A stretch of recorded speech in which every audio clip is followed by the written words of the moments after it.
In the vast expanse of the Galactic Coalition, where 100 species competed for academic excellence at the prestigious Nexus University, humans were considered little more than primitive newcomers. Their technology was crude, their bodies fragile, and their lifespans laughably short compared to the ancient races that dominated the stars. So when the first human student arrived on campus wearing what appeared to be primitive metal plating, the other species barely gave her a second glance. Just another barbaric human trying to compensate for their natural weakness with crude armor, they thought. They had no idea they were looking at the most advanced piece of technology in the known universe. They had no idea that beneath that primitive exterior walked a being who would redefine everything they thought they knew about warfare, survival, and the true potential of humanity. They were about to learn why humans didn't just survive in the deadliest corners of space. They thrived there. And it all started with a simple question from a curious alien student. Why do you wear that ancient armor to class? What happened next would shake the foundations of galactic civilization itself. The transport shuttle's engines hummed with a low vibration that Sarah Chen had grown accustomed to during the 3-week journey to Nexus University. She sat quietly in the passenger compartment, her dark eyes observing the various alien species around her with the measured calm that had kept her alive through 17 years of frontier life. The metallic plating that covered her body from neck to toe gleamed dully under the artificial lighting, its surface showing the wear patterns of constant use. Across from her, a tall Valkyrian student with crystalline skin formations whispered to his companion, a squat Morgani whose tentacle-like appendages gestured dismissively in Sarah's direction. She didn't need to understand their language to recognize mockery when she saw it. The pointing, the barely concealed laughter, the way they examined her armor as if she were some primitive curiosity, it was all familiar territory. "Look at the human," the Valkyrian finally said in Galactic Standard, apparently unconcerned whether Sarah understood. "Still wearing metal plates like some ancient warrior. Don't they have proper personal shields on their backwards planet?" The Morgani's response was a gurgling sound that Sarah's translation implant interpreted as laughter. Perhaps that's why they only recently joined the coalition. They're still in their metal-banging phase of civilization. Give them a few thousand years and maybe they'll discover energy barriers. Sarah's fingers absently traced a barely visible seam along her forearm piece. The gesture looked casual, almost nervous, but it was actually checking the integrity of connections that these aliens couldn't begin to comprehend. Her armor wasn't the primitive protection they assumed it to be. It was something far more sophisticated and far more necessary than any of them could imagine. The shuttle began its descent toward Nexus University, and through the viewport, Sarah caught her first glimpse of the massive station that served as the Coalition's premier center of learning. The structure was enormous, a sprawling complex of interconnected rings and spires that housed students from over 100 worlds. Gravity generators maintained Earth-normal conditions throughout most sections, though specialized areas accommodated species with different environmental needs. As the shuttle docked, Sarah gathered her single travel pack and prepared to disembark. The pack was light. Almost everything she needed was built into the suit she wore. The other students around her carried multiple cases of belongings, technological devices, and comfort items from their homeworlds. Sarah carried only essentials, her academic credentials, a few personal items, and emergency supplies that she hoped she'd never need to use. The docking bay buzzed with activity as new students from across the galaxy made their way toward registration. Sarah noticed how naturally the various species segregated themselves into familiar groups. The tall, graceful Aethers with their gossamer wings clustered together near one transport pad. A pack of Corvin warriors, their thick hides marked with ritual scarifications, dominated another section. The aquatic Nereidans moved in their mobile water suits, creating small puddles wherever they paused. And then there was Sarah, walking alone, her armored form drawing curious glances and whispered comments from every direction. She'd expected this. Humans were still new to galactic society, having achieved faster-than-light travel only 50 years ago. Most coalition species measured their civilizations in millennia. To them, humanity was barely out of the cave-painting stage of development. The registration hall was a marvel of architectural engineering, with soaring ceilings that accommodated flying species and multiple levels connected by anti-gravity lifts. Sarah made her way to the processing stations, her boots ringing against the polished metal floor with each step. The sound drew more attention, as most species had adopted silent locomotion technology centuries ago. At the registration desk, a Zenthari clerk with 4 arms and compound eyes looked up from her holographic display. Her mandibles clicked in what Sarah's translator identified as mild surprise. "Name and species for verification," the clerk said in clipped galactic standard. "Sarah Chen, human, from the Terra Colonial Authority," Sarah replied, extending her student identification crystal. The clerk took the crystal with one of her lower arms while her upper appendages continued working on other tasks. "Biometric scan required for security purposes. Please remove your helmet for facial recognition." Sarah's hand moved instinctively to the collar of her suit. "I'd prefer not to remove any components of my equipment. Are there alternative scanning methods available?" The clerk's compound eyes focused more intently on Sarah. "This appears to be armor? Weapons and protective equipment must be checked with campus security per Coalition Regulation 847B. "This isn't a weapon," Sarah said carefully. "It's medical equipment. Essential life support." The compound eyes blinked in sequence. "Life support? But this facility maintains standard atmospheric conditions suitable for baseline humanoids. Your species' requirements should be easily met without additional equipment." Sarah felt the familiar weight of having to explain what couldn't be explained. "Humans from frontier colonies sometimes have specialized needs. I have the proper medical exemptions in my files." The clerk's forearms moved rapidly across her holographic interface, pulling up documentation that Sarah's advisors back on Terra had spent months preparing. The exemption forms were genuine, though the reasons listed were deliberately vague. "Chronic medical condition requiring specialized equipment essential for students' well-being and academic participation. Approved by Colonial Medical Authority." After several minutes of review, the clerk handed back Sarah's identification crystal. "Very well. Your accommodation has been assigned to the Multi-Species Dormitory, Section 7. Your dietary requirements will be met in the Universal Nutrition Center. Classes begin in 2 standard days. Welcome to Nexus University, human Sarah Chen." Sarah nodded her thanks and followed the directional arrows toward the dormitory sections. The corridors were wide enough to accommodate the largest coalition species, with ceilings that rose 40 feet above the main walkways. Environmental controls adjusted automatically as different species passed through, maintaining optimal conditions for each individual. The multi-species dormitory was a cylindrical tower with hundreds of individual rooms arranged around a central common area. Sarah's room was on the 43rd level, accessible by anti-gravity lift. As she rose through the tower's center, she could see other students settling into their accommodations. Some rooms were filled with water for aquatic species, others glowed with intense light for photosynthetic beings.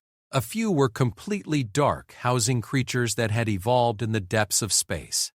Her own room was simple and functional: a sleeping alcove, a study area with holographic projectors, a small food preparation station, and a hygiene facility that could be adjusted for various species' needs. The walls could display views from any of 1,000 different worlds, currently set to show a peaceful forest scene from Veltar Prime. Sarah set down her pack and began a routine she'd followed every day for the past 3 years. She moved through a series of system checks, running diagnostics on components that were far more complex than they appeared. Her fingers found hidden control surfaces, pressed sequence commands that activated scans and status reports visible only to her enhanced visual interface. Everything was functioning within normal parameters, but she knew that could change at any moment. A gentle chime indicated someone at her door. Sarah activated the entry panel, revealing a female student of a species she didn't immediately recognize. The being was roughly humanoid in shape, but with pale blue skin that seemed to shimmer with its own internal light.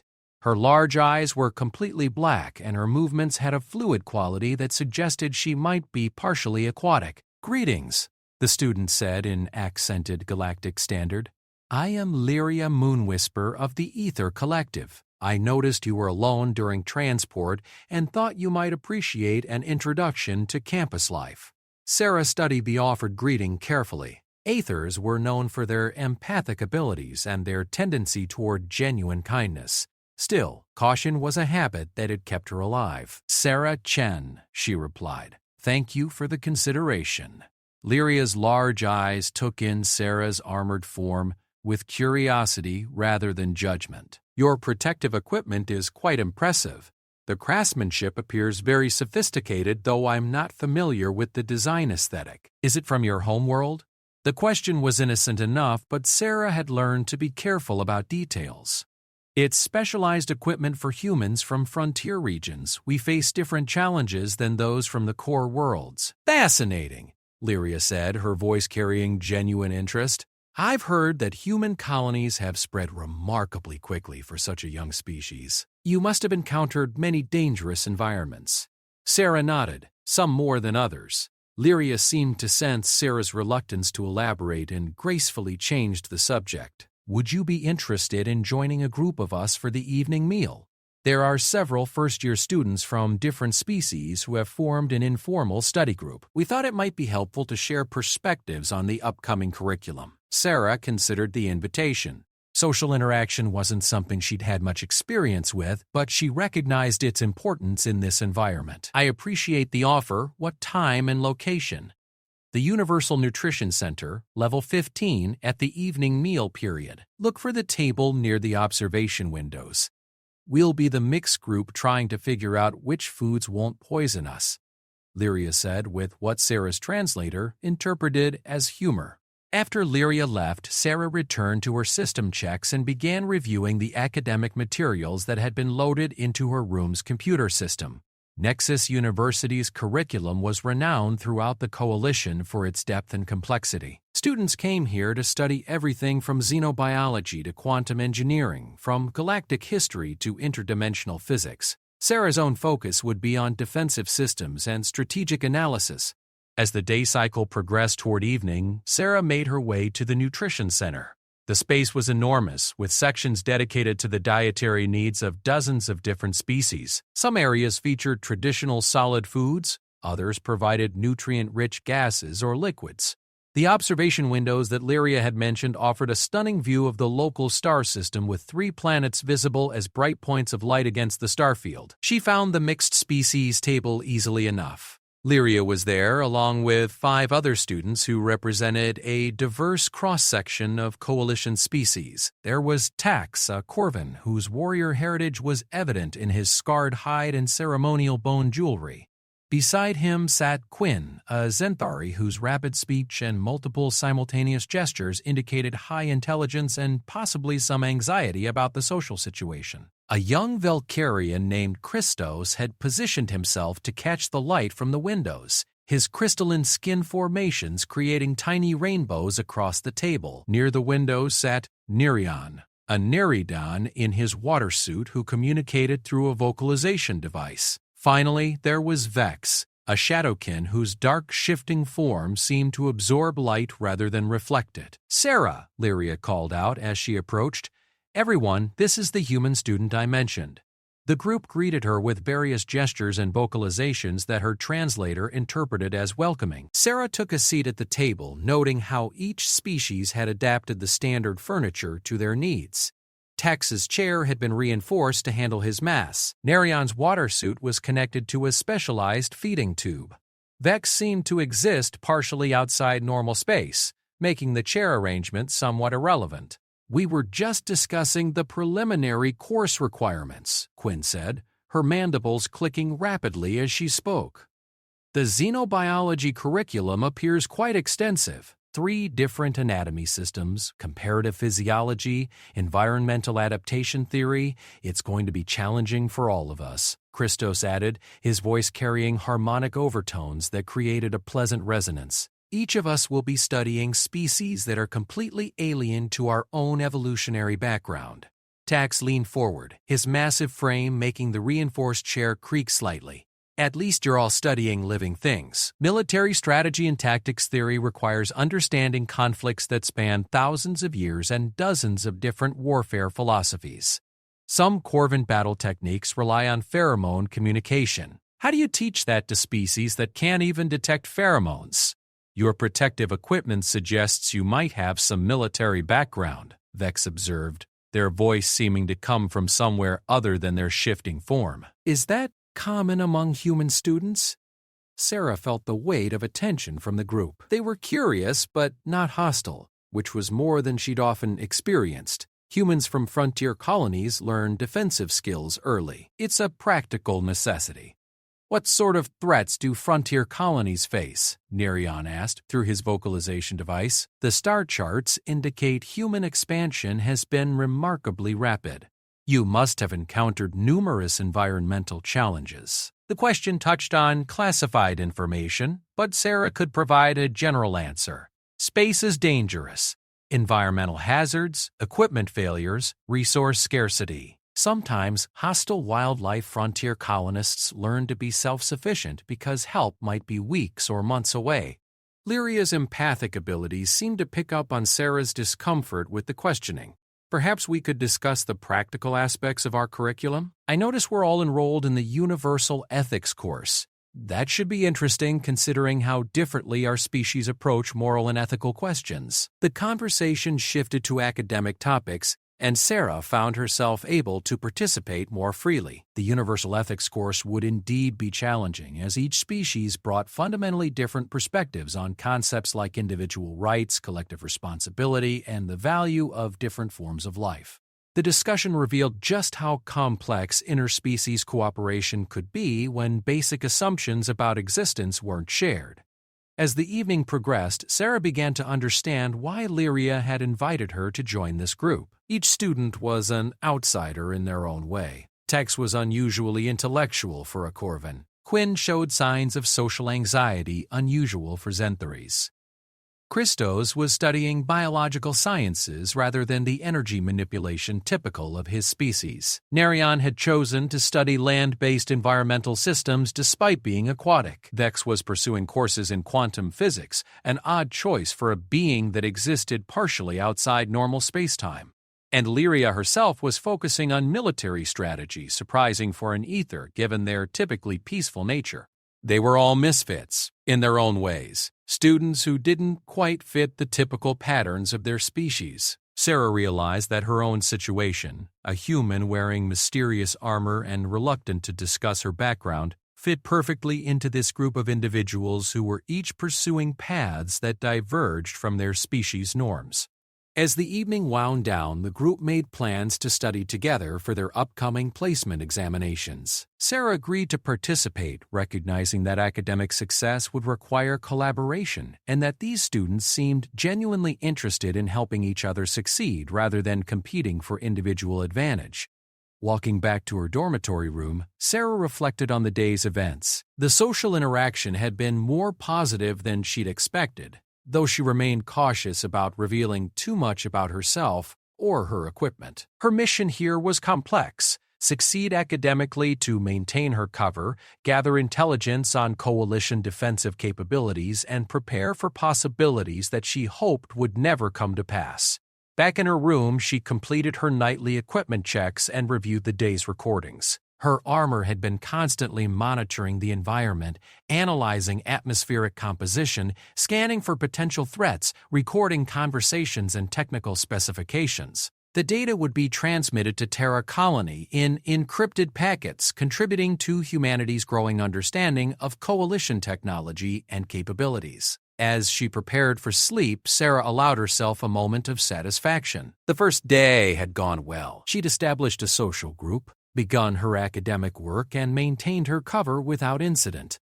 Tomorrow would bring new challenges as classes began, and she'd need to demonstrate human capabilities without revealing their true extent. She activated the room's privacy shields and began the careful process of removing sections of her armor for maintenance and charging. Underneath the metallic plates, additional systems became visible: biomonitors, enhancement devices, weapon systems, and technologies that represented humanity's greatest achievements in military engineering. This wasn't primitive armor. It was the most advanced personal combat system ever developed, designed for someone who might need to fight her way through impossible odds to complete a mission that could determine the survival of her entire species. But to her new classmates, it was just the quaint equipment of a frontier colonial trying to make her way in the wider galaxy. And that misconception might prove to be humanity's greatest advantage. The morning of Sarah's first formal classes arrived with the artificial dawn cycle that regulated life aboard Nexus University. She had been awake for 2 hours already, running through diagnostics and preparing for a day that would test not just her academic abilities, but her capacity to maintain her carefully constructed facade. Her armor gleamed under the room's lighting, each plate perfectly aligned and every system operating at peak efficiency.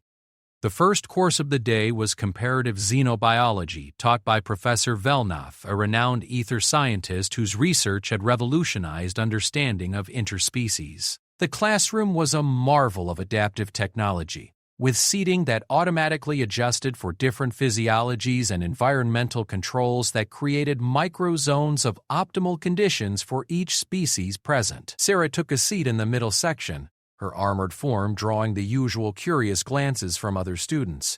She noticed Lyria a few rows ahead, along with Christos and Quinn from their study group. The remaining seats filled with students representing nearly 30 different species, creating a visual tapestry of galactic diversity.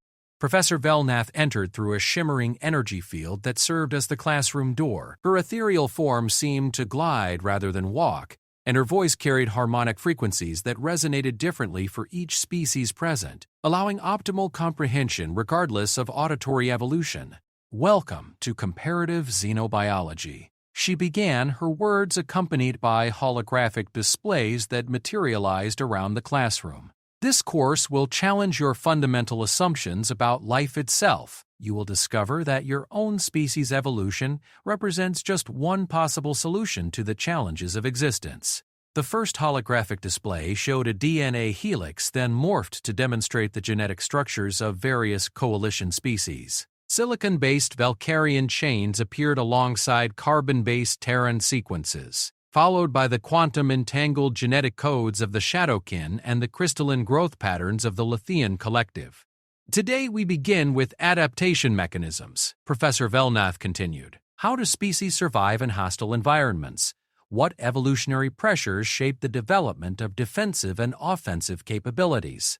Sarah's attention sharpened. This was directly relevant to her mission, though she had to be careful not to appear too interested. Around her, students began taking notes using various methods. Some typed into holographic interfaces, others recorded directly into biological memory structures, and a few simply absorbed the information through osmotic learning processes. The professor gestured, and a new display appeared showing extreme environments from across the galaxy. Volcanic worlds where pyrothermic species thrived in molten rock, ice planets where cryogenic lifeforms had evolved antifreeze proteins, gas giant atmospheres inhabited by aerial species who had never known solid ground, deep space environments where radiation-resistant species fed on stellar energy. Now, Professor Velnath said, let us examine a recent addition to our galactic community. Humanity represents a fascinating case study in rapid adaptation and expansion.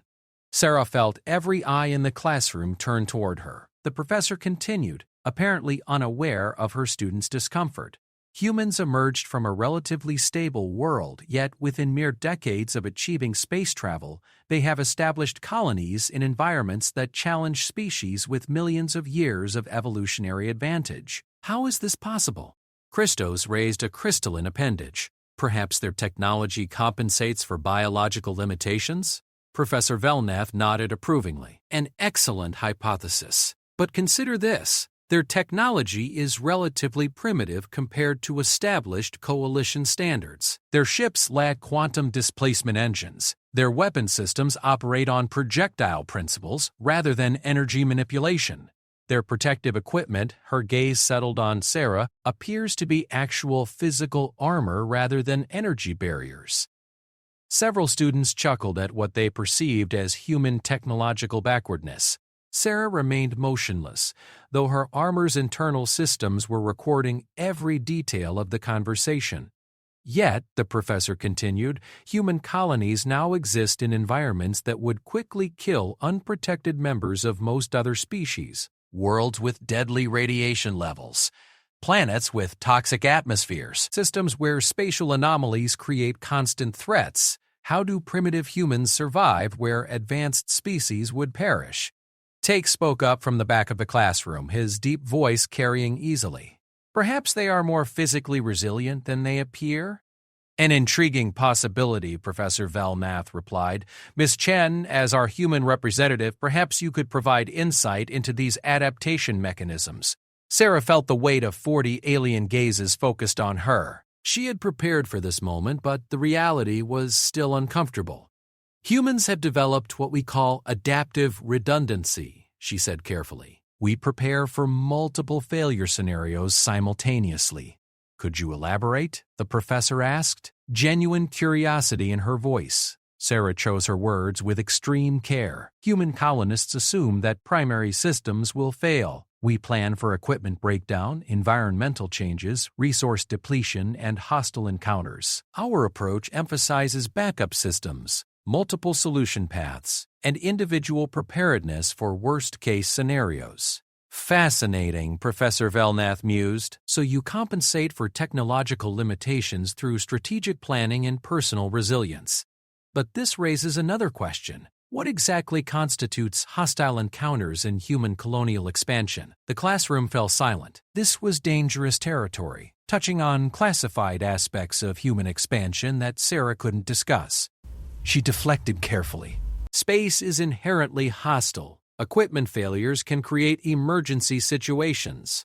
Environmental hazards can emerge without warning.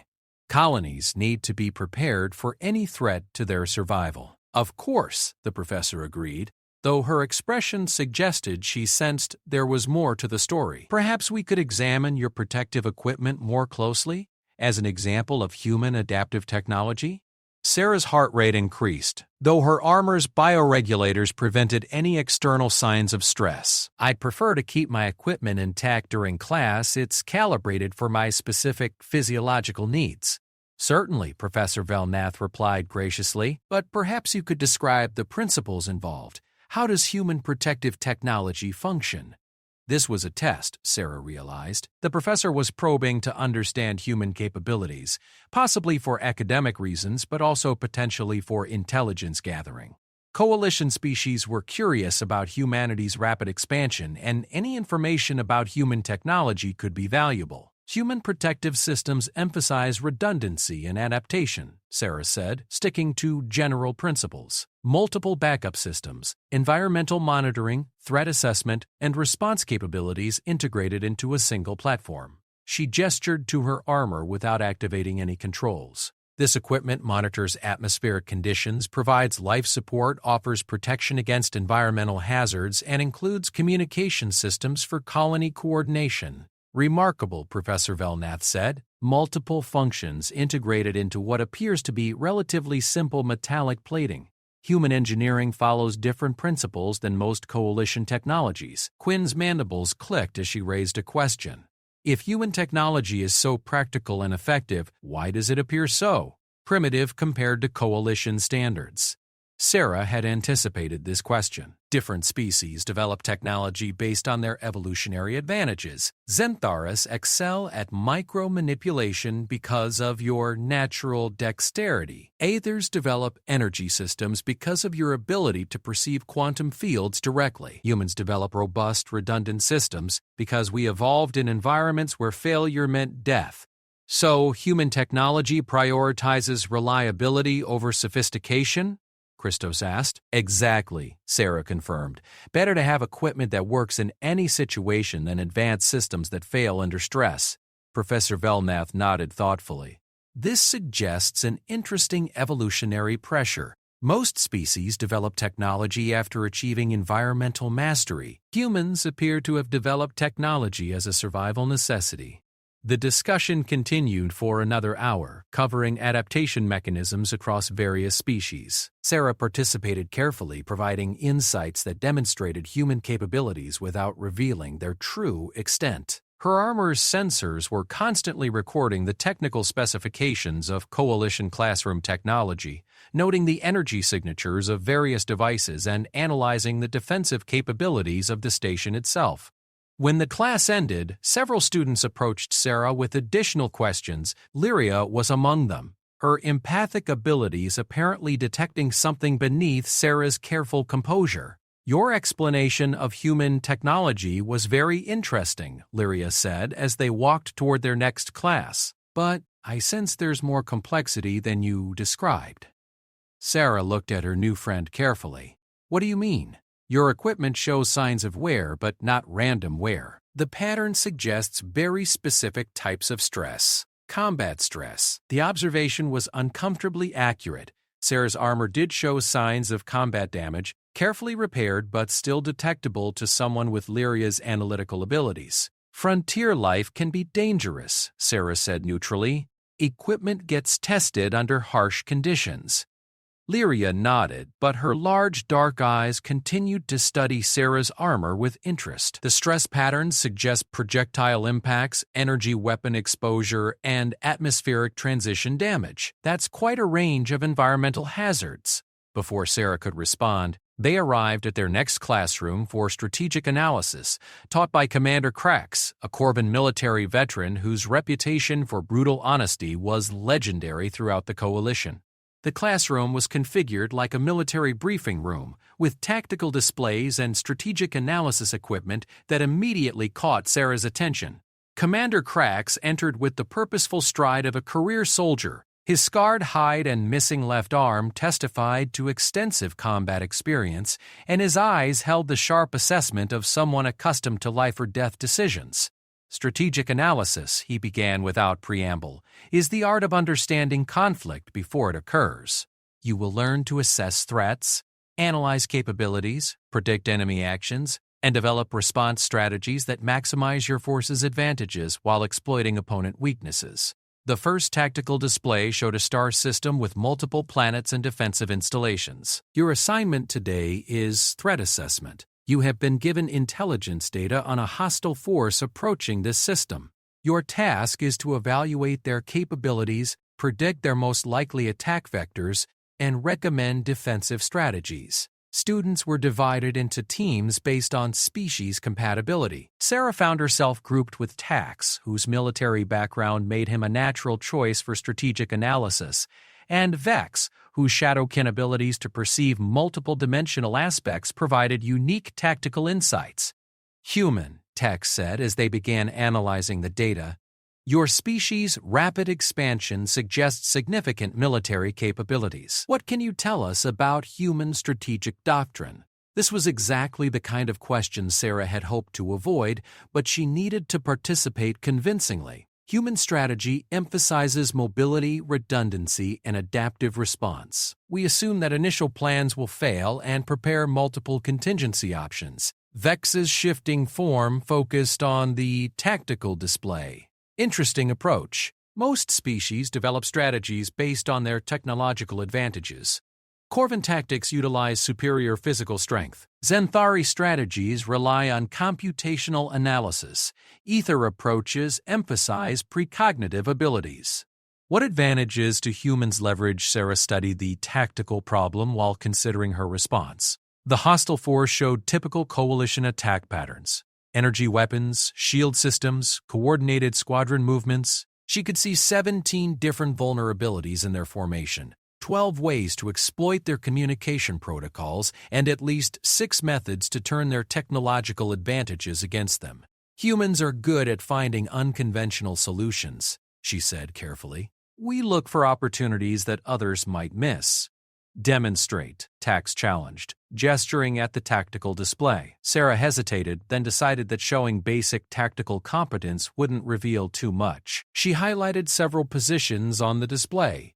"The enemy formation assumes standard defensive positions based on Coalition tactical doctrine. but they're vulnerable to coordinated attacks from these vectors, particularly if you can disrupt their communication synchronization.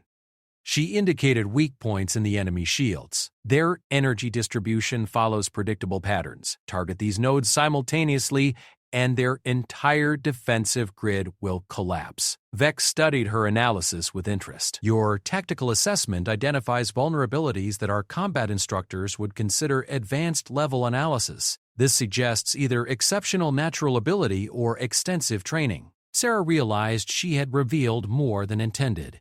Frontier colonists learn quickly. Survival depends on understanding threats and responding effectively. Tax examined her proposed attack vectors with professional appreciation. These strategies would be effective against coalition forces. Have humans encountered coalition military units in actual combat? The question was dangerous territory. Humans have encountered various threats during expansion. We've learned to analyze and counter different tactical approaches. Commander Krax approached their team, studying their analysis with experienced eyes. Interesting work. The human's assessment shows sophisticated understanding of coalition vulnerabilities. Where did you acquire this knowledge, Miss Chen? Sarah met his gaze steadily. Strategic analysis is essential for frontier survival. We study potential threats and develop response protocols. These vulnerabilities are classified information, Commander Krax said quietly, known only to senior coalition military officers, yet you identified them within minutes of examining the tactical scenario. The classroom had fallen silent, and Sarah realized that other students and instructors were listening to the conversation. She had made a critical error, revealing knowledge that no human student should possess. I approached the problem logically, she said carefully. Energy distribution patterns follow physical laws. Communication protocols have inherent limitations. Tactical formations create predictable vulnerabilities. Commander Krax studied her for a long moment. Perhaps human strategic capabilities are more advanced than generally believed. He moved on to examine other teams' work, but Sarah noticed that his attention returned to her periodically throughout the remainder of the class. When the session ended, he approached her directly. Miss Chen, I'd like to schedule a private consultation to discuss your analytical methods. There may be opportunities for advanced coursework that would benefit from your perspective. Sarah nodded politely. I'm available for academic consultation, Commander. As students filed out of the classroom, Lyria fell into step beside Sarah. That was impressive tactical analysis, she said quietly, but also concerning. How so? You identified classified vulnerabilities in coalition defensive systems. That knowledge suggests either exceptional analytical ability or access to information that should be restricted. Sarah felt the weight of scrutiny from multiple directions. Her first day of classes had revealed more about human capabilities than she had intended, and now several individuals were questioning her background and knowledge. She needed to find ways to demonstrate competence without revealing the true extent of human military capabilities. I should return to my quarters to prepare for tomorrow's classes, Sarah said, deflecting further conversation. Of course, Lyria replied. But Sarah, if you ever want to discuss the challenges of being different from your species' norms, I understand what that feels like. As Sarah walked back to her dormitory, she reflected on the day's events. Her cover was intact, but several people were now curious about her capabilities. She would need to be more careful about demonstrating knowledge that humans weren't supposed to possess. Back in her room, she began her evening reports to Terra Colony. Her armor had recorded detailed technical specifications of coalition classroom technology, strategic doctrine, and defensive vulnerabilities. The intelligence value was enormous, but it came with the risk of increasing scrutiny of her own capabilities. She also noted the developing social dynamics among her fellow students. Lyria's empathic abilities made her particularly perceptive, while Commander Krax's military experience allowed him to recognize advanced tactical knowledge when he saw it. Both would bear watching. As she prepared for sleep, Sarah allowed herself a moment of concern about the mission's trajectory. She had hoped to maintain a low profile while gathering intelligence, but her first day had already attracted attention from instructors and students alike. Tomorrow would require even more careful balance between demonstrating human competence and concealing the true extent of humanity's capabilities. The challenge was becoming clear. How do you hide the fact that you're far more dangerous than anyone realizes, when everything you do demonstrates exactly that danger? 3 weeks into the semester, Sarah had settled into a routine that balanced academic excellence with carefully controlled revelation of human capabilities. She attended classes, participated in study groups, and maintained her cover as a frontier colonial with specialized equipment. Her armor had become a familiar sight around campus, though it still drew curious glances from students and faculty. The routine was disrupted when Professor Velnath approached her after xenobiology class with an unusual request. "Miss Chen," the ether professor said, her ethereal form shimmering slightly with what Sarah's translator interpreted as excitement. "I have a proposition for you. The university is conducting practical field exercises next week, and I believe your unique perspective on survival and adaptation would be valuable for our research." Sarah maintained neutral interest while her armor's sensors analyzed the professor's biometric readings for deception. "What kind of field exercise?" "Environmental adaptation scenarios. We place mixed species teams in challenging environments to study how different evolutionary backgrounds approach survival problems. Your human experience with frontier conditions could provide fascinating data on adaptive strategies." The request seemed innocent, but Sarah's training made her suspicious of anything that deviated from established routine. Where would these exercises take place? The university maintains a series of artificial environments in the outer rings of the station. Desert conditions, Arctic simulation, toxic atmosphere chambers, zero-gravity scenarios. Each team spends 48 hours in one environment with only basic equipment and their natural abilities. Sarah's enhanced analytical capabilities immediately identified this as a potential intelligence-gathering operation. Placing her in stressful conditions with limited equipment could reveal capabilities that she'd been careful to conceal. What basic equipment is provided? Standard survival kits appropriate for each species. Atmospheric processors, nutrition supplies, basic shelter materials. Nothing that would give any particular species an advantage. "And my specialized equipment?"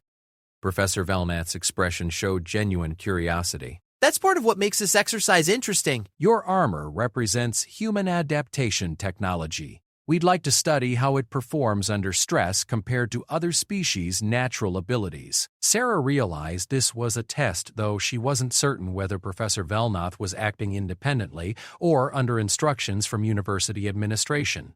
Either way, refusing would draw more attention than participating. "Which other students would be involved?" Sarah asked.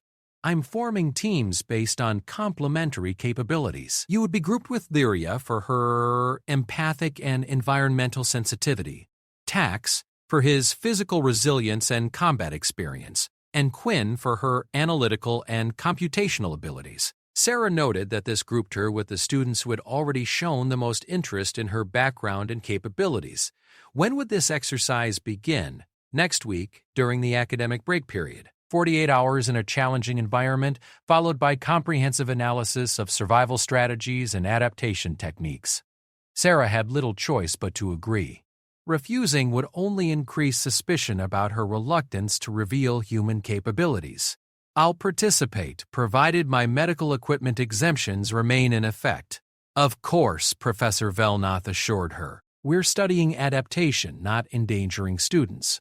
Your specialized equipment is considered part of your species' adaptive strategy." The following week, Sarah found herself in the university's environmental simulation complex, a vast area of interconnected chambers that could reproduce conditions from hundreds of different worlds. Her team had been assigned to a desert environment simulation. Extreme temperature variations, limited water sources, periodic sandstorms, and atmospheric conditions that would challenge most species' survival capabilities. Tox examined the environment with professional interest, his scarred hide already adapting to the higher temperature. Reminds me of the Corvin training worlds. Hot, dry, hostile. Good for building character.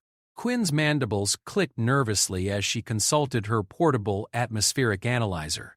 Temperature range from -20 to +60 degrees Celsius. Humidity below 5%. Wind speeds up to 100 kilometers per hour during storm periods. Interesting challenge for non-desert adapted species. Lyria closed her large eyes and extended her empathic senses. The environment feels artificial but convincing. The simulation includes psychological stress factors designed to test mental resilience as well as physical adaptation.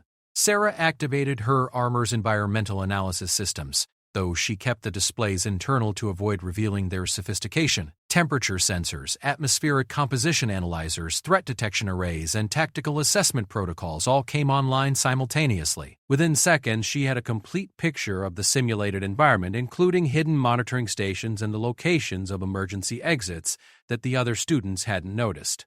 Standard procedure, she said aloud, is to establish shelter first, then secure water and food sources. Temperature variations suggest we'll need protection from both heat and cold. The team began working together, each member contributing their species' particular strengths. Tax used his physical power to move large rocks for shelter construction. Quinn calculated optimal shelter positioning based on wind patterns and temperature data. Lyria used her empathic abilities to sense the artificial environment stress patterns and predict weather changes.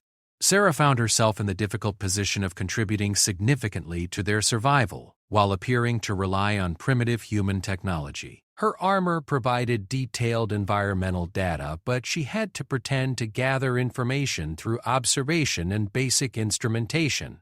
Water source detected, she announced, indicating a direction that her sensors had identified as containing moisture traces. Approximately 2 kilometers northwest. Tax looked in the indicated direction, his enhanced vision detecting nothing obvious. How can you determine that from here? Sarah gestured to her armor's external sensors. Atmospheric moisture analysis. The equipment detects humidity gradients that indicate water sources.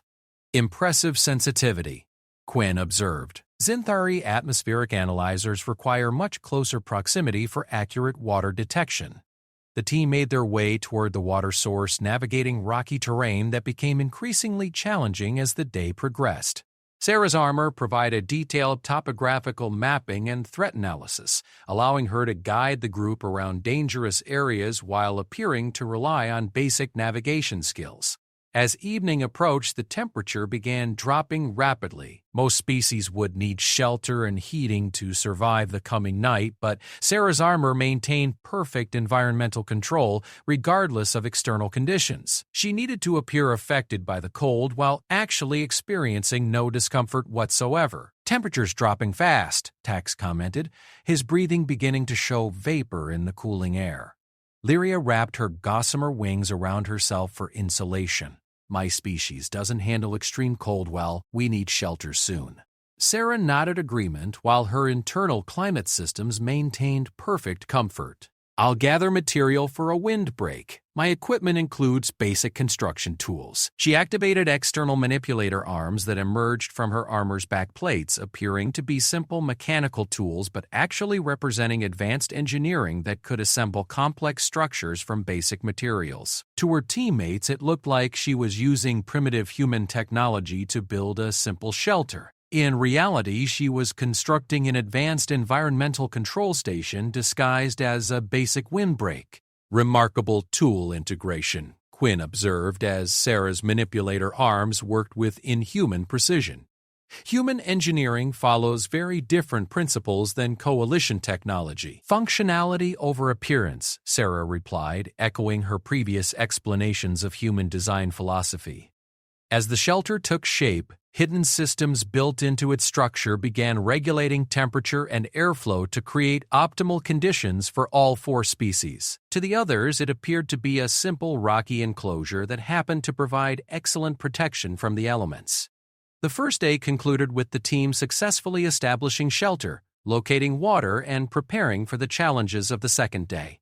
Sarah's contributions had been significant but carefully disguised as the result of human frontier practicality rather than advanced technology. During the night, while the others slept, Sarah maintained watch using her armor's full sensor suite. The exercise was being monitored by multiple observation posts, and she detected several faculty members and research assistants recording their performance. More concerning were the energy signatures that suggested some form of scanning or analysis equipment was examining their shelter, and possibly the team members themselves. The second day brought new challenges. A simulated sandstorm struck at dawn, followed by equipment failures that appeared designed to test how the team adapted to unexpected problems. Sarah watched her teammates struggle with malfunctioning devices while her own systems continued operating flawlessly, protected by redundancies and hardening that far exceeded anything the exercise designers had anticipated. "Communications array is down," Quinn reported, examining her team's standard equipment. "Navigation sensors are also malfunctioning. The storm appears to have caused electromagnetic interference." Tax growled his frustration. "Corvan equipment is built to withstand battlefield conditions. This level of interference suggests either very sophisticated simulation or actual hostile electronic warfare." Lyria's empathic senses detected something that alarmed her. "There's something wrong with this exercise. The stress patterns I'm sensing aren't just from environmental simulation. There's actual danger here." Sarah's armor had reached the same conclusion through different means. Her threat assessment protocols indicated that several of the malfunctions were actually sabotage, and the electromagnetic interference wasn't part of the original exercise design. Someone had modified the simulation to create genuine hazards. "We need to move," Sarah said, keeping her voice calm despite the implications. "The shelter's position is becoming unstable." She gestured toward a rocky outcrop that her geological scanners indicated was structurally unsound. To her teammates, it appeared stable, but Sarah's sensors detected microscopic fractures that would lead to collapse within hours. "How can you determine that?" Quinn asked, her analytical mind always seeking to understand methodology. "Stress analysis," Sarah replied, activating external diagnostic beams that appeared to be simple optical scanners but actually provided detailed structural assessment. Human frontier engineers learned to recognize geological instability. The team relocated to a safer position, guided by Sarah's apparently primitive but remarkably accurate assessment of environmental hazards. As they moved, Sarah's armor detected movement from multiple concealed positions around their location. The exercise had attracted observers who weren't part of the official monitoring team. "Thanks," Sarah said quietly. "Your combat experience includes threat recognition. Do you sense anything unusual about our observers?" The Corvan warrior's scarred features hardened as he extended his natural threat detection abilities. "Yes, we're being watched by individuals who don't belong to university staff. Combat-trained personnel, possibly armed." Lyria's empathic senses confirmed the assessment. "I detect hostile intentions from multiple sources. This isn't an academic exercise anymore." Quinn's mandibles clicked rapidly as she processed the implications. "If we're facing actual threats, then this exercise has become a combat scenario. Do we have defensive capabilities?" Sarah faced a critical decision. Maintaining her cover might mean allowing her teammates to be harmed, but revealing her true capabilities would compromise her mission and potentially humanity's position in the coalition. She chose a middle path. "My equipment includes emergency defense protocols," she said, activating systems that appeared to be basic human protective technology but actually represented the most advanced personal combat capabilities in known space. "Defense protocols?" Tax asked with professional interest. "Frontier colonists face various threats," Sarah replied, extending sensor arrays that began analyzing the hostile positions with lethal precision. "Equipment includes threat assessment, defensive barriers, and emergency response capabilities." To her teammates, it appeared that her primitive human armor was deploying simple defensive measures. In reality, she had just activated targeting systems that could eliminate every hostile observer within a 3-kilometer radius in under 30 seconds. The hidden observers seemed to recognize the change in the situation. Sarah's sensors detected them withdrawing to more distant positions, though they maintained surveillance on the team's location. "They're backing off," Tax reported, his warrior instincts reading the tactical situation accurately. "Temporarily," Sarah agreed. "But the threat remains. We need to complete this exercise quickly and return to campus." The team worked together to finish their survival scenario, but the dynamic had changed. Sarah's teammates now understood that she possessed capabilities beyond simple frontier survival skills, though they didn't yet comprehend the true extent of her equipment's sophistication. As they prepared to signal for extraction from the exercise environment, your defensive systems eliminated a significant threat without any visible aggressive action, she observed. That suggests very advanced threat assessment and response capabilities. Sarah met her friend's gaze steadily. Human frontier technology emphasizes de-escalation and threat deterrence. "Yes," Lyria said thoughtfully, "but the energy signatures I detected suggest your equipment operates on principles more advanced than any technology in the Coalition database." The extraction signal activated and transport arrived to return them to the main campus. The exercise was officially complete, but Sarah knew that the real test was just beginning. She had revealed enough of her capabilities to neutralize immediate threats, but now she faced questions from her teammates and undoubtedly from the faculty members who had monitored the exercise. Back in her dormitory room, Sarah began her most comprehensive equipment diagnostics since arriving at the university. Her armor had performed flawlessly, but the encounter had revealed that her presence at Nexus University had attracted attention from individuals who weren't part of the academic community. The mission parameters were changing. What had begun as intelligence gathering and academic infiltration was evolving into something more complex and potentially more dangerous. Sarah realized that her carefully maintained cover as a frontier colonial with primitive equipment was becoming increasingly difficult to sustain. As she prepared her encrypted report to Terra Colony, Sarah reflected on the day's events. She had protected her teammates and maintained her cover, but at the cost of revealing capabilities that raised new questions about human technology and intentions. The real test wasn't the survival exercise. It was whether she could continue her mission while navigating the increasing scrutiny of individuals who were beginning to suspect that humanity possessed capabilities far beyond what they had revealed to the Coalition. Tomorrow would bring new challenges as word of the exercise spread and more people began asking questions about the human student, whose primitive armor had somehow neutralized threats that sophisticated Coalition technology hadn't even detected. The summons came at dawn, delivered by a Zenthari administrative assistant whose nervous mandible clicking indicated the gravity of the situation. Sarah was requested to attend an immediate meeting with Dean Morpheus, the university's highest academic authority, along with Professors Velnath and Commander Krax. The formal language of the message suggested this wasn't a routine academic consultation. Sarah made her way through the university's administrative corridors, her armor's sensors automatically mapping the layout while analyzing security measures that had been significantly upgraded since her arrival. Additional scanning stations, enhanced biometric monitors, and energy barrier generators indicated that campus security had been substantially increased. The dean's office occupied the apex of the university's central spire, with walls of transparent aluminum offering panoramic views of the surrounding space. Dean Morpheus was an ancient Christoid whose crystalline form had grown increasingly complex over his 1,000-year lifespan.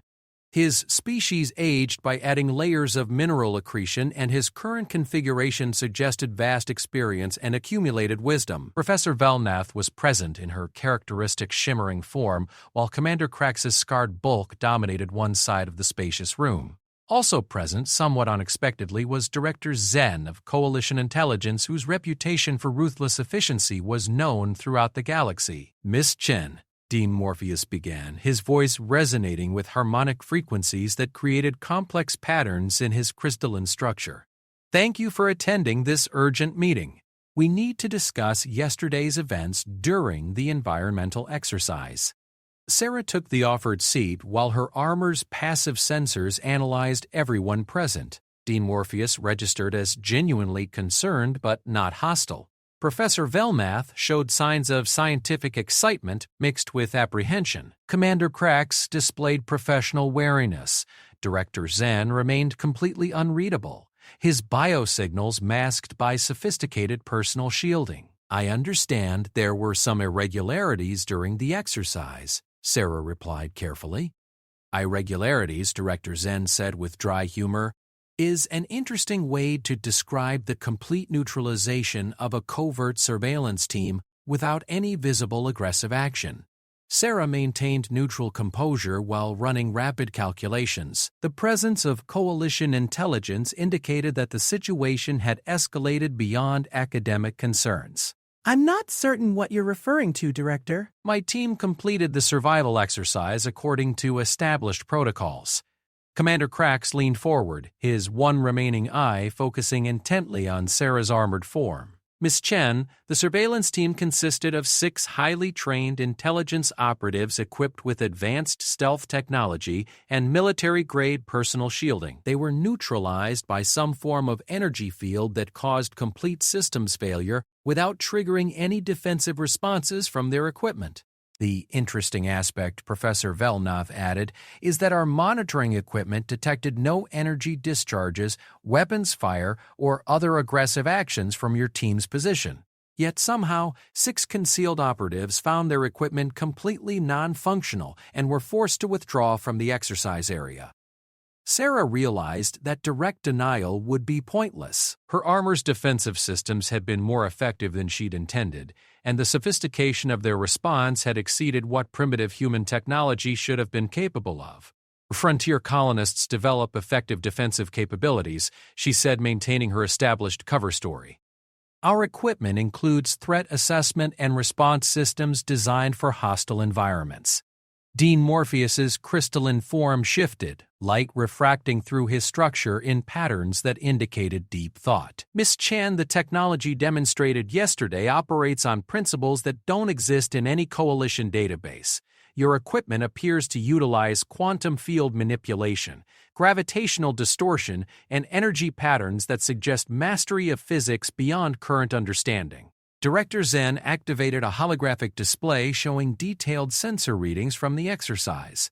This is what our instruments recorded during the incident. Energy signatures that shouldn't be possible with known technology, executed with precision that suggests artificial intelligence support, integrated into what appears to be simple metallic plating. The display showed patterns that Sarah recognized as her armor's defensive protocols operating at minimal power settings. Even at reduced effectiveness, the technology demonstrated capabilities that far exceeded coalition standards. The question, Director Zen continued, is whether you personally possess this advanced technology, or whether you represent something larger, specifically, whether humanity has developed capabilities that exceed what they've revealed to the coalition. Sarah found herself at a critical decision point. Continued denial was impossible given the evidence, but revealing the truth could compromise humanity's strategic position. She chose a partial revelation that might satisfy their curiosity without exposing the full extent of human capabilities. Human frontier expansion has required significant technological development, she said carefully. Our survival has depended on creating effective solutions to hostile environments and unexpected threats. Professor Velnath's empathic abilities detected the partial truth in Sarah's statement, but this suggests that human technology is far more advanced than generally believed. The implications for coalition relations could be significant. Commander Krax studied the technical data with professional appreciation. These defensive capabilities would be effective against most coalition military technology. If humanity possesses such systems, it changes the strategic balance considerably. Sarah realized that her next words could determine not just her own fate, but potentially the relationship between humanity and the coalition. She made a calculated decision to reveal more truth while still maintaining essential secrets. Humans have learned to survive in environments that most species would consider uninhabitable, she said, standing and activating several external displays on her armor. We've developed technology that prioritizes adaptability, reliability, and effectiveness over appearance or conventional engineering approaches. The armor's external surfaces shifted, revealing hidden sensor arrays, defensive projectors, and analysis equipment that had remained concealed until this moment. To the observers, it appeared that simple metallic plating was actually sophisticated technological integration. Remarkable, Dean Morpheus observed, his crystalline structure resonating with harmonics that indicated fascination. The integration level suggests manufacturing capabilities and design principles unlike any known coalition technology. These appear to be military-grade defensive and sensor technologies. Are all human frontier colonists equipped with such capabilities? Sarah chose her words with extreme care. Frontier conditions require appropriate equipment. Colonists use whatever technology is necessary for survival. That's not a direct answer, Commander Krax noted. Are you representing individual technological capability or broader human military development? Before Sarah could respond, Lyria entered the office accompanied by Tax and Quinn. The dean had apparently summoned the entire exercise team for this confrontation. We requested Miss Chen's teammates to provide additional perspective, Dean Morpheus explained. Their observations during the exercise may help clarify the situation. Lyria looked directly at Sarah, her empathic abilities reading emotional undertones that weren't visible to other species. Sarah protected us from a genuine threat. Whatever technology she possesses, it was used defensively to ensure our safety. Tax nodded agreement.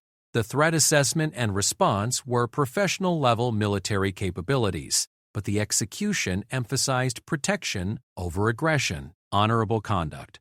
Quinn's analytical mind had been processing the implications since yesterday's events. The technical sophistication suggests advanced manufacturing and design capabilities, but the integration patterns indicate this technology is specifically designed for individual use rather than large-scale military deployment. Director Zen studied the group dynamics carefully. So you're all comfortable with the fact that your teammate possesses technology that exceeds coalition standards? Sarah is our friend, Lyria said simply. She's demonstrated that her capabilities are used to protect rather than threaten.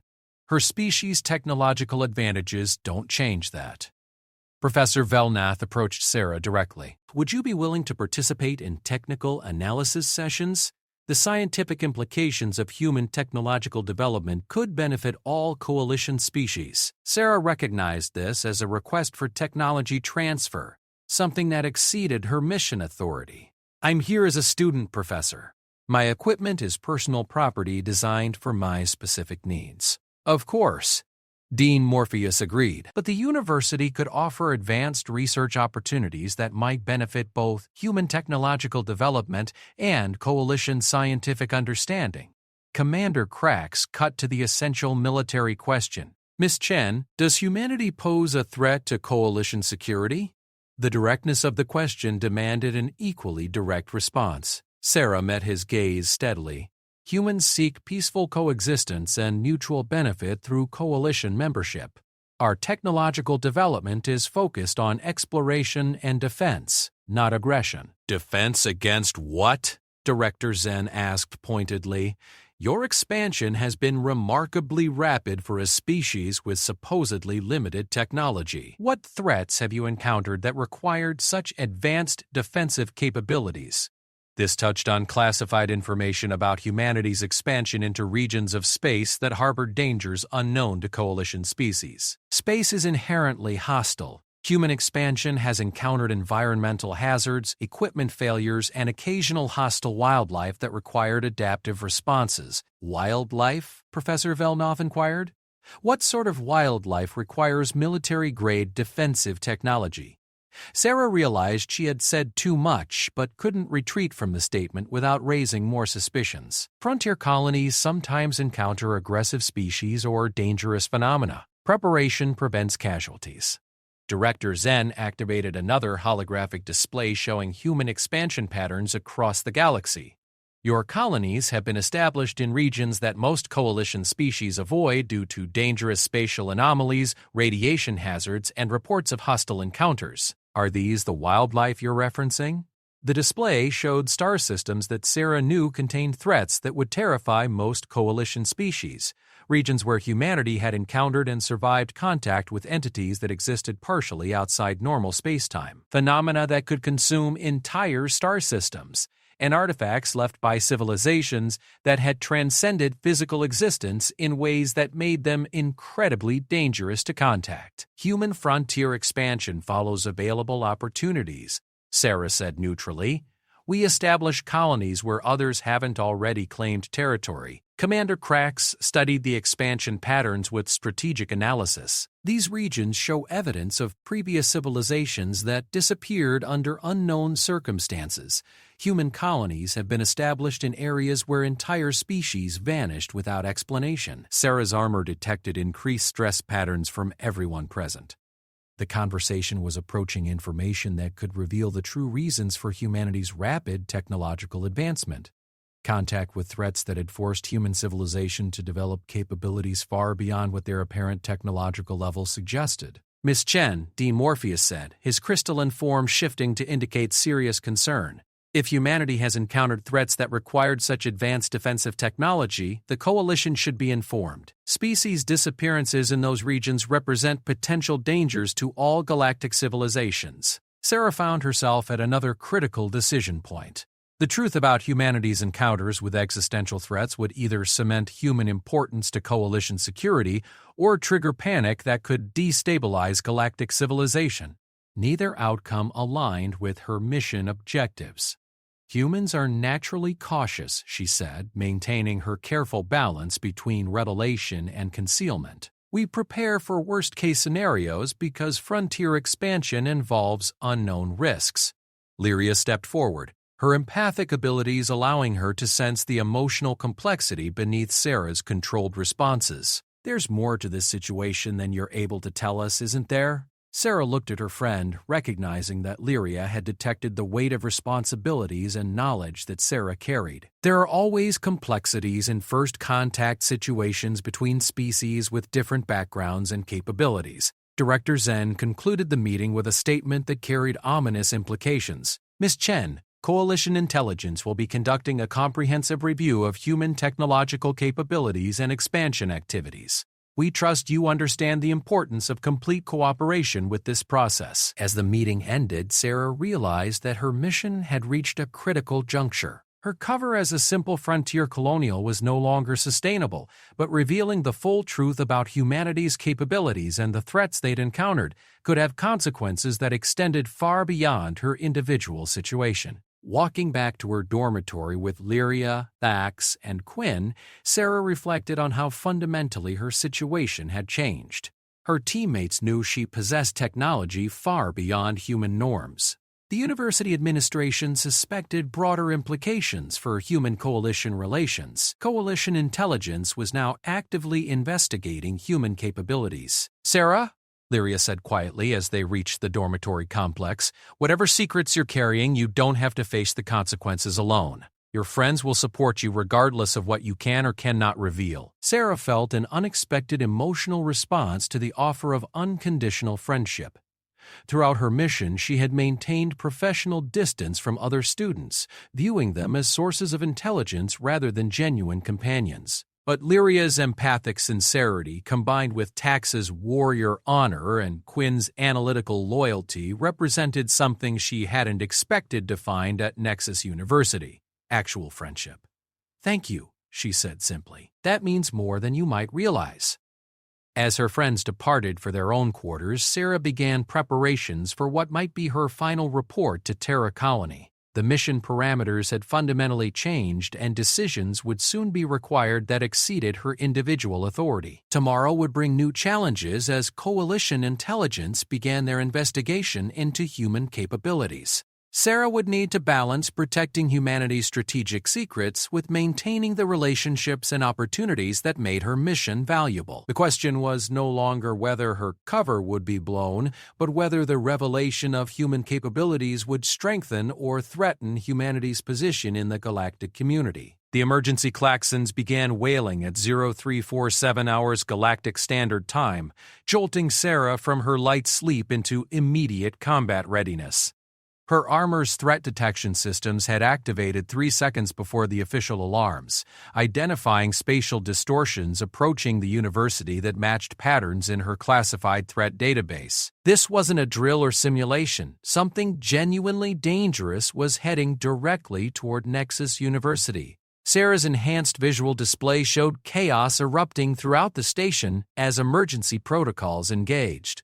Blast shutters, sealed observation windows, evacuation routes illuminated as students and faculty moved toward designated safe zones. Emergency broadcasts filled communication channels with instructions in dozens of languages. But Sarah's armor was providing her with information that the station's sensors couldn't detect. The approaching threat registered as a spatial anomaly consistent with entities that humanity had encountered in the furthest reaches of space beings, that existed partially outside normal spacetime and fed on the life energy of sapient species. The Coalition had never encountered such entities because they avoided regions where these predators hunted.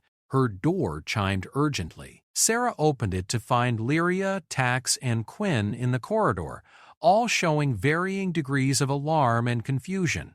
"The emergency broadcasts aren't providing clear information," Quinn said, her mandibles clicking rapidly. "Spatial distortions approaching the station, but no details about the nature of the threat." Tox's warrior instincts had him partially armored with traditional Corvan battle gear. "This feels like a combat alert, but station defenses aren't responding as if they recognize the threat type." Lyria's empathic abilities were clearly overwhelmed by the fear and confusion emanating from thousands of students and faculty. "Something's wrong, Sarah. The emotional resonance from this threat feels alien in a way that's different from any species I've encountered." Sarah made a decision that would irrevocably change her mission status.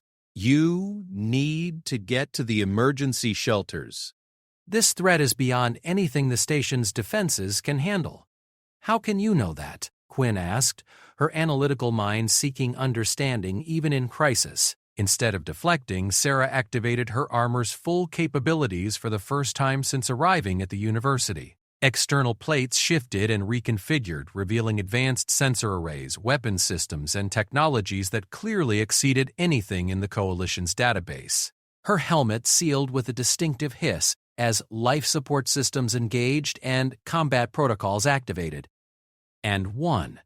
The transformation was dramatic enough that her friend stepped back instinctively. What had appeared to be primitive metallic plating was revealed as the most sophisticated personal combat system any of them had ever seen. "Sarah," Lyria whispered, her empathic senses reeling from the emotional complexity she detected. "What are you?"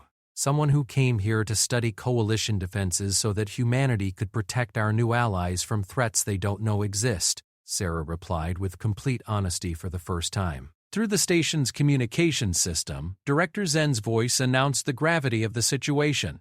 "All students and faculty proceed immediately to designated emergency shelters. We are facing an unknown spatial phenomenon that appears hostile. Station defenses are engaging." Sarah's enhanced displays showed her exactly how futile the station's defenses would be. Energy barriers designed to stop physical projectiles and energy weapons couldn't affect entities that existed partially outside normal spacetime. The approaching predators would phase through the shields as if they didn't exist, then begin feeding on the life force of every sapient being aboard the station. "I need to get to the command center," Sarah said, beginning to move with the enhanced speed and coordination that her armor provided. "The station's defenses need to be reconfigured if there's any chance of survival."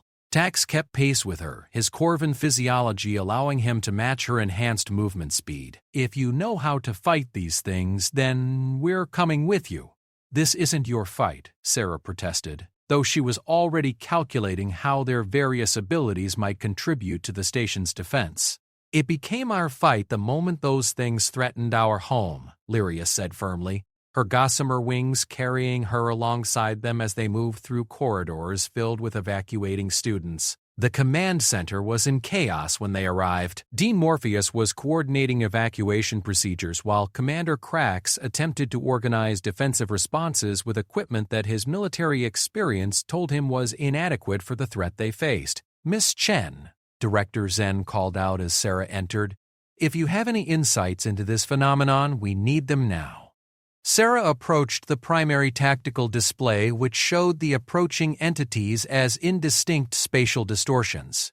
To everyone else, they appeared as sensor anomalies. To Sarah's enhanced systems, they were clearly identifiable as void feeders, predatory entities that had destroyed 12 human colony worlds before humanity developed effective countermeasures. "These are extra-dimensional predators," Sarah announced, her armor interfacing directly with the station's computer systems in ways that shouldn't have been possible. "They exist partially outside normal space-time, making them immune to conventional weapons and shields."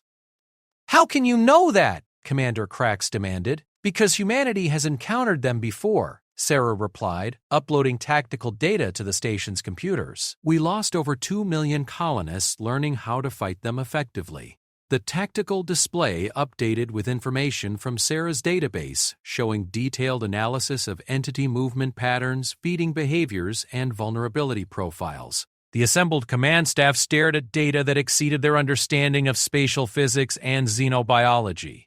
"This intelligence is classified above any known coalition security level," Director Zen observed. "Where did humans acquire this information?"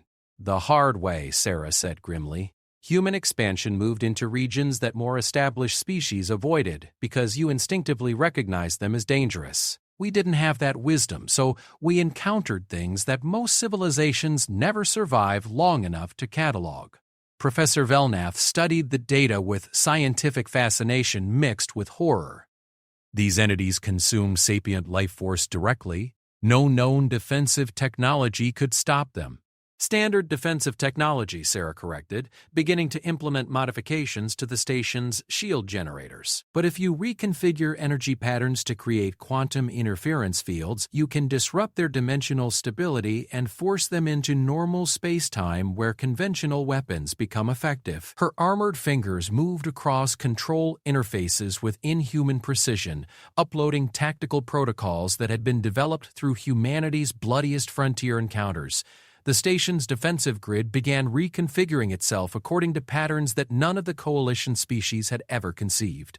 "The modifications you're implementing require technology that doesn't exist in our databases," Dean Morpheus observed, his crystalline structure resonating with harmonics that indicated amazement. "It exists," Sarah replied, her armor's external systems now directly interfacing with the station's primary power grid. "Humanity developed it through necessity. We're sharing it now because these threats don't recognize species boundaries." The first wave of void feeders reached the station's perimeter, and the modified shields engaged with results that surprised everyone except Sarah. Instead of phasing through the barriers, the entities found themselves trapped in quantum interference fields that forced them into normal space-time, where they became vulnerable to the station's conventional weapons. "It's working," Commander Krax reported with professional satisfaction as the station's defensive batteries began eliminating targets that had seemed invulnerable moments before. "But how many more waves should we expect?" Sarah's long-range sensors provided an answer that sobered everyone in the command center. "Approximately 300 entities in the main swarm, followed by a secondary wave of larger predators that feed on the energy released when the smaller ones are destroyed." "Secondary wave?" Professor Velnath asked with scientific dread. "Void hunters," Sarah explained, uploading additional tactical data. "They're attracted to the death energy of the feeders, much larger, more intelligent, and capable of learning from defensive responses." The tactical display updated to show massive entities approaching from deep space, creatures the size of small starships that existed almost entirely outside normal dimensional boundaries. The station's defenses, even with Sarah's modifications, would be insufficient against such threats. "We need to evacuate," Director Zen concluded after analyzing the new threat data. "Evacuation won't work," Sarah replied. "Void hunters can track life force across interstellar distances. They'll pursue any fleeing ships until they consume every sapient being aboard." Talk studied the tactical situation with professional military analysis. "Then we fight. What do we need to defeat them?" Sarah activated communication systems that reached far beyond the university's normal range, transmitting encrypted signals toward human space. "We need, and it's already on the way." "You called for military support?" Commander Krax asked. I activated emergency protocols the moment my sensors detected the initial incursion, Sarah confirmed. The question is whether we can survive long enough for reinforcements to arrive. As if summoned by her words, new contacts appeared on the long-range sensors. Ships approaching at velocities that exceeded Coalition faster-than-light capabilities, moving with the purposeful coordination of a military fleet responding to a crisis. Those are human vessels, Lyria observed, her empathic senses detecting the emotional resonance from the approaching ships. But the technology signatures don't match anything in Coalition databases. Sarah's armor received priority communications from the fleet commander, and she relayed the information to the command center, Terra Colonial Defense Fleet. 12 heavy cruisers, 6 assault carriers, and a dreadnought equipped with specialized anti-dimensional weapons. They saw only her armor when she reached campus. The revelation beneath it shocked them to the core. Best HFY.